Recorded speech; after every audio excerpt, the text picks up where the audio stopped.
Hey Joe, how you doing? Let's go ahead and take a look here. Okay, I think we can fit that. Yep, we can fit that. So let's go ahead and just open the instructions and make some comparisons. Okay, 1 cup rolled oats. Okay, 1 cup rolled oats. So I think that a line drawing is not compelling here. I don't. I think that we really need to turn these illustrations into something that displays depth, dimension, and a higher degree of visual engagement.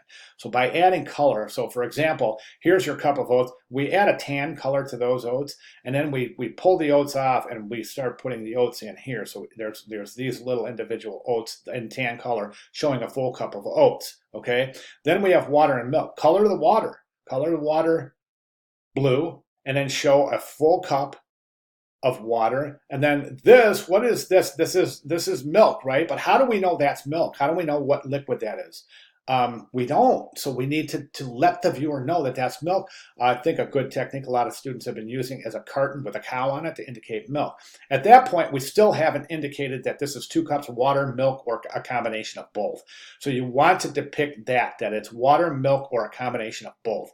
At this point, you go straight to fire, pan, and stirring, but we don't know what's in the pan at this point. So I would recommend showing pouring the oats in, the milk and or water combination, all right, and then bring to a simmer. This shows a high heat. There's no color in this that could be construed for something else. I recommend adding color. I think this really needs more detail and color. Think of our color presentation this week and all of the benefits associated with adding color to an infographic. Okay, so this one, bring to a simmer, stirring frequently.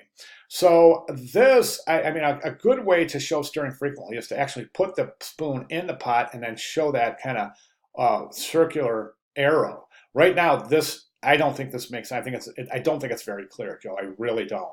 And again, you know me, man. I'm not trying to sound discouraging at all. I'm just trying to be as honest as I can in this critique. So bring to a simmer, stirring occasionally. So here you want to just put a little heat on it, make sure that heat is low, and show an actual temperature gauge or a stove dial that's set to the low heat, or show a temperature gauge. Somehow indicate that that's a low heat, indicating simmer as opposed to boil. Okay, right here you go to this time, but we don't have any time associated. All it says, bring to a simmer, stirring occasionally. Right? So you're showing a time here, but there's no time shown here. All it says is once the oats begin to soften and the liquid thickens, you can add your goodies. And that's this one right here. So you show adding the goodies. At that point, we have to go and show that we're back to simmer. So go back to showing the pan on this low heat with the temperature gauge, okay, to indicate simmer. This time we're stirring for 10 to 20 minutes, okay? So this to me says 15 minutes. It doesn't say 10 to 20 minutes. So make sure that you indicate that as 10 to 20 minutes, depending on how thick you want it, all right? At that point, you top with your goodies and serve, all right? So I'm not sure what this is. But yeah, again, just really got to get detailed here, Joseph.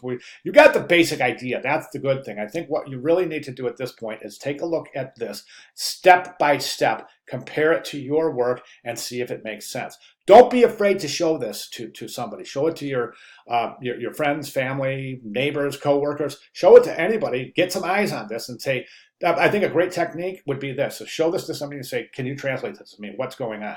All right. Then take their comments and make a mental note. Then show them with the cup of rolled oats, or show somebody else the directions and your visual directions and say, okay, make some comparisons. What's making sense, what's not. Okay.